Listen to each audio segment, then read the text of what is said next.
একবারটি এসো তো এদিকে। ও মা, তুমি সাত সকালে ঘরের চালে উঠে বসে আছো কেন? লাউ গাছের ডাল ধরে দোল খাচ্ছ বুঝি? সত্যি গো শান্তি, তুমি না খুব বোকা। লাউ গাছের ডাল ধরে কি আর দোল খাওয়া যায়? ডাল ছিঁড়ে পড়ে মরবো না? সে তুমিই জানো। আমাকে ডাকলে কেন বলো তো এবার? দেখো কত সুন্দর দুটো লাউ কেটেছি, আজ বাজারে গিয়ে বিক্রি করে আসবো। তুমি একটা ঝুড়ি দাও, লাউ দুটো রাখবো। ঝুড়ি দেবো? আচ্ছা দিচ্ছি, কিন্তু ছোটটা দেবো নাকি বড়টা দেবো?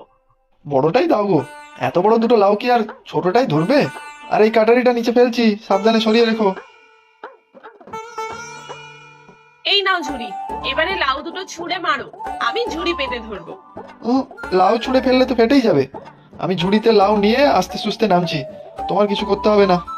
হুম, ওটা তো হচ্ছে না। আমার কিছু করতে হবে না তা বললেই হলো?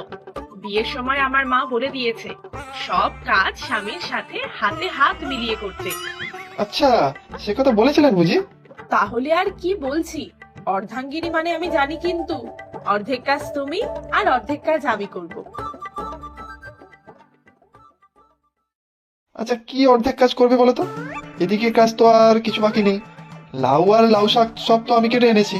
তাই তো, এখন কি কাজ করা যায়? আচ্ছা, তুমি তো লাউ গাছটার উপর দিকটা কেটেছো, তাহলে আমি এই নিচের দিকটা কাটি। হায় হায় হায় হায়, এ কি সর্বনাশ করলে গো! এমন নধর লাউ গাছটার গোড়াটা কেটে দিলে। ও মা, তাতে কি হয়েছে? তুমি অর্ধেক কাজ করেছো, আমি অর্ধেক কাজ করলাম। তোমার অর্ধাঙ্গিনী তো।